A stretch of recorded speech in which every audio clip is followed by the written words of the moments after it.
बहरहाल तारीख में पहली मरतबा हो रहा है कि मुखालफिन नहीं बल्कि डॉक्टर फ़ारूक सलीम जैसे नवाज शरीफ के नकाद और मईशत के लिए इमरान खान की हुकूमत के साबिक तर्जुमान वो भी कह रहे हैं कि मईशत तबाही की तरफ पहुंच गई। और ये भी तारीख में पहली बार हो रहा है कि शब्बर जैदी जैसे लोग जिनको बड़े शौक से FPR का चेयरमैन बनाया गया था लाडो प्यार से, वो कह रहे हैं कि पाकिस्तान मुआशी दिवालियापन का शिकार हो चुका है।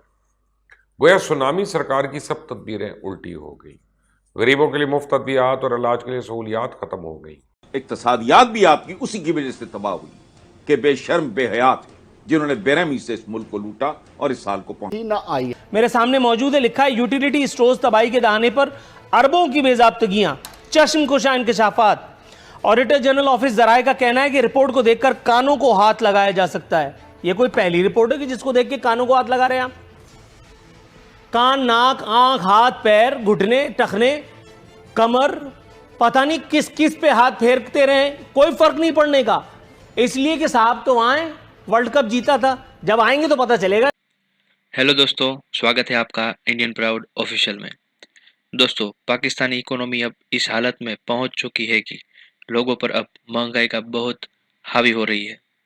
वहाँ की यूटिलिटी स्टोर्स पर जो सरकार द्वारा सब्सिडी वाला अनाज पहुंचता था, अब वो यूटिलिटी स्टोर्स से गायब हो गया है। लोगों की नौकरियां छूट रही हैं और लाखों लोग बेरोजगार हो रहे हैं। एक तरफ बेरोजगारी और दूसरी तरफ महंगाई इतनी हो चुकी है कि लोग दो की जगह सिर्फ एक टाइम का खाना खाने के लिए मजबूर हो गए हैं। लेकिन इमरान सरकार लोगों पर और भी बोझ बढ़ा रही है। वहाँ के इलेक्ट्रिसिटी बिल को करीब 30% एक साथ बढ़ा दिया गया है और पेट्रोल की कीमत करीब 190 रुपये प्रति लीटर होने वाली है। तो आइए दोस्तों, देखते हैं इस मज़ेदार वीडियो को आगे। Thank you for watching.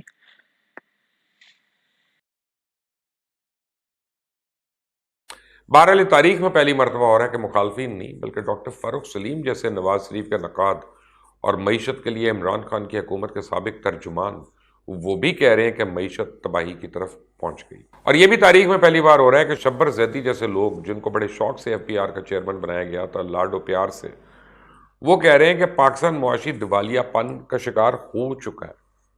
गोया सुनामी सरकार की सब तदबीरें उल्टी हो गई। गरीबों के लिए मुफ्त अद्वियात और इलाज के लिए सहूलियात खत्म हो गई। इससे तो कप्तान के वुज़रा भी ये कह रहे हैं कि दवाइयाँ कुछ महंगी हो गई हैं तो क्या फ़र्क पड़ता है। यकीनन उनको तो नहीं फ़र्क पड़ता, लेकिन आवाम को पड़ता है। इन वज़ीर साहब को चाहिए कि किसी दिन सरकारी अस्पताल का दौरा करें, लोगों से पूछें, उनको इल्म हो जाएगा कि वो कितने पानी में है और दवाइयाँ महंगी होने से क्या फ़र्क पड़ा। बहरहाल इमरान खान का ख्याल है कि माजी में मुल्क को अच्छे हुक्मरान नहीं मिले, पर अब मुल्क को अच्छे हुक्मरान तो मिल गए हैं, लेकिन अच्छे हुक्मरानों को आवाम अच्छी नहीं मिल रही। शायद इसी बिना पे मसाइल हल नहीं हो रहे। अगर अवाम अच्छी होती है तो हुकूमत से ताउन करती तो आज मुल्क खुशहाल और तरक्की याफ्ता होता। जैसे अगर अवाम अच्छी होती तो चीनी का इस्तेमाल छोड़ देती ताकि शुगर मिलें, चीनी बरामद से अरबों रुपए मुनाफा हासिल करती। इसी तरह रोटी कम खाई जाती तो हुकूमत अरबों रुपए की गंदम दरामद कराने पर मजबूर न होती। तो ये तो फवाद चौधरी की मेहरबानी है कि उन्होंने अवाम को बर वक्त मुतला कर दिया कि कुदरती गैस के ज़खायर ख़त्म होने के करीब है, लिहाजा आदात बदलें। ऐसी बर वक्त इतलात हुकूमत की अवाम पर खुसूसी शफकत है।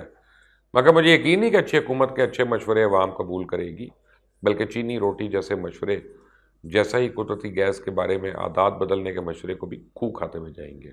इस वक्त जो मुआशी और मालियाती निज़ाम मुल्क में राइज है, सिर्फ सरमायादारों के मफादात का चौकीदार है। क्या ये जुल्म नहीं कि बैंक में रकम रखने पर सालाना मुनाफा कम मिले और बैंक से कर्ज लेने पर गरीब को सालाना सूद ज़्यादा अदा करना पड़े। गुज़िश्ता 5 महीनों में बेरोज़गारी में मज़ीद 10 लाख अफराद बेरोज़गार हो चुके हैं। तो महंगाई तो अगले पिछले तमाम रिकॉर्ड्स तोड़ चुकी। स्टॉक मार्केट में बड़ी मंदी में 1 खरब 12 अरब रुपए डूब चुके हैं। ज़र मुबादला के ज़खायर में 12 करोड़ डॉलर की कमी हो चुकी है, तो डॉलर 181 तक पहुँच चुका है। हमारा अलमिया शायद यह है कि मौजूदा हुकूमत से ताल्लुक़ रखने वालों में अक्सर का ताल्लुक़ किसी न किसी तरह बैरून मुल्क से है, जहाँ से उन्हें डॉलरों की शक्ल में पैसे आते हैं। तो जब भी डॉलर महंगा होता है, उनकी आमदनी में इजाफा हो जाता है। ऐसा बैरून मुल्क में रहने वाले भी खुश हैं कि रोज़ाना डॉलर की कीमत में इजाफे से लगता है कि जी वो घर ज़्यादा पैसे भेज रहे हैं। लेकिन शायद हुकूमत समेत किसी को ये इल्म नहीं कि 20 करोड़ से ज़ायद पाकिस्तानी डॉलर महंगा होने से महंगाई की चिक्की में खूब पिस रहे हैं। अगर आप गौर करें तो आजकल एक मामूल बन चुका है, हर महीने 2 से 3 लोग आपसे उधार का तकाजा लाजमी करेंगे। और ऐसा नहीं है कि ये आदतन करते हैं, वजह यह है कि सफ़ेद पोश तबका रोज़ बरोज़ मज़ीद पिसता जा रहा है। आमदनी बढ़ने की बजाय कम होती जा रही है। और फिर मौजूदा हुकूमत ने बेरोजगार नौजवान, बेघर अफराद और कारोबार को बढ़ावा देने के लिए कई स्कीम्स मुतारिफ करा रखी हैं। बाज़ स्कीमों पे बिला सूद या आसान एक साथ में अदायगी का शोर भी बड़ा बर्पा किया जाता है, पर आज तक तफसीलात तो मुझे मिली नहीं है कि 3.5 बरसों में अरबों रुपए की इन स्कीम से कितने लोगों को फ़ायदा पहुंचा। और ये पहले हुक्मरान हैं जो अशिया महंगी करके फ़ख्री अंदाज में प्रेस कॉन्फ्रेंस करते हैं कि कोई शर्मिंदगी नहीं इनको, इनके अपने मामला डॉलर्स में है, जो महंगा होने से इनकी खुशहाली में इजाफा हो रहा है। बाकी अवाम जाए बाढ़ में, इनको किसी से क्या फ़र्क। इस शायद पुराना पाकिस्तान नए पाकिस्तान से बेहतर। जो बात जो है, जो न्यूक्लियर की बात जो है, वो यूँ नहीं है, यूँ है कि हम उसके पीछे पड़े हुए थे और पाकिस्तान का मंसूबा था वो, और सपोर्टेड बाय CIA।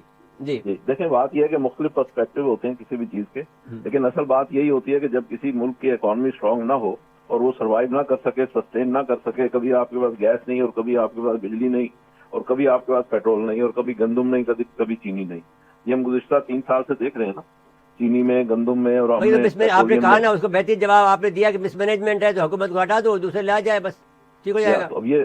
अब बात यह है ना कि देखें, अब इस वक्त आप तो सऊदी अरब की देख लें, जो उन्होंने जिस तरीके से आपके साथ शराइत लगाई हैं, जो IMF जो शराइत लगा रहा है, जो सूरत हाल हमारी बन रही है, तो हम कहाँ अपने आप को वाइबल कंट्री के तौर पे शो कर रहे हैं। मेरा मतलब ये है कि बात ये है कि अकड़ के आदमी नहीं रह सकता जब तक कि उसके पास वो ये इसलिए कर रहा है कि कभी भी सऊदी अरब जो है, हम समझते थे कि वो एक ब्रदर मुल्क, असल में सऊदी अरब की बात करें तो उन्होंने, आप देखिए 20 माह हो गए हैं, किंग जो सलमान है उसकी अपीयरेंस सिर्फ एक दफ़ा हुई है, इसने एक किस्म का उसे माजूल कर दिया और मोहम्मद बिन सलमान वहाँ बैठा। और ये अपनी दरअसल वजह ये है कि ये पहले भी जो आए थे सल्तनत उस्मानिया को तबाह करके आए थे, और अब भी ये चाहते हैं कि हम उनसे ये वादा किया गया है कि साहब आप इसराइल के साथ में चलें। और उनको ये प्रॉब्लम हो गया है, इसमें गलती तुर्की से ये हुई है कि 1923 से पहले, 1923 में जो माहिदा हुआ था वो 2023 में ख़त्म हो जाएगा, उससे पहले वो एक्टिव हो गया। तो अब ये सारे जो अरब ममालिक उनको फिक्र लग गई है क्योंकि they were part of the Ottoman Empire, तो वो इजराइल से दोस्ती कर रहे हैं और उनके हुक्म पे चल रहे हैं। तो ये मसला, वो पाकिस्तान का मसला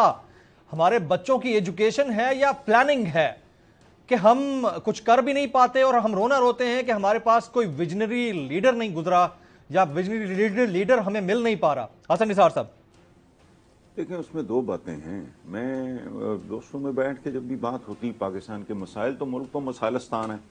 अगर इसकी 22 करोड़ आबादी है, 22 करोड़ मसला है। अगर 24 है तो 24 करोड़ मसला है। अगर इसकी आबादी 25 करोड़ हो गई है तो 25 करोड़ मसला है। मेरा दयानतदाराना, मेरा पर्सनल हम्बल बहुत मेरा असेसमेंट है जी, इस मुल्क के मसाइल का हल 2 मसलों के दरमियान में है।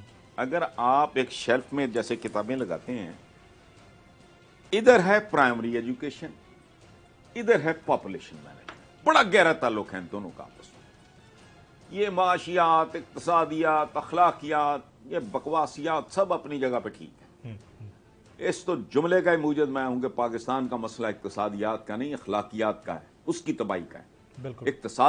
इक्तसादियात भी आपकी उसी की वजह से तबाह हुई कि बेशर्म बेहयात जिन्होंने बेरहमी से इस मुल्क को लूटा और इस साल को पहुंचाया। खैर, अब आपके यहाँ जो सूरत हाल है मुल्क में, जो हाई प्रोफाइल या महंगे या निस्बतन बेहतर, वो भी लैंग्वेज स्कूल्स ही हैं, अंग्रेजियों पर ही जोर है सारा, लेकिन बहरहाल बहुत बेहतर है।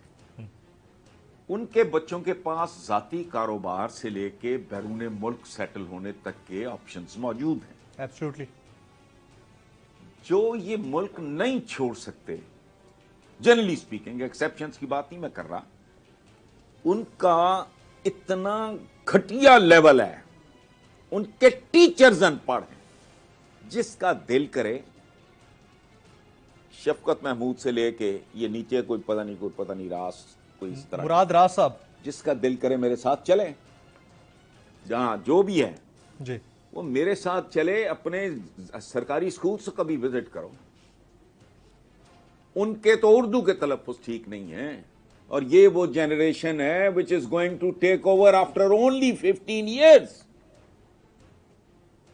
जो मैं कहता हूं प्राइमरी, जो वर्ल्ड क्लास प्राइमरी एजुकेशन, क्या कह रहा हूं, वर्ल्ड क्लास। और तुम्हें अगर खुद नहीं अक्ल कोई, या तुम सोचना नहीं चाहते, या तुम्हारी खोपड़ियों में भेजे जरा कमजोर रह गए हैं, तो मैंने पहले अर्ज किया, ग्लोबल विलेज है भाई। यूरोप से लेके अमेरिका तक के मॉडल्स आपके सारे, अच्छा उसको गोली मारो, जापानीज से लेके चाइनीज तक के मॉडल, उनका कोई तोड़ भन्न करके कोई एक निसाब बनाओ।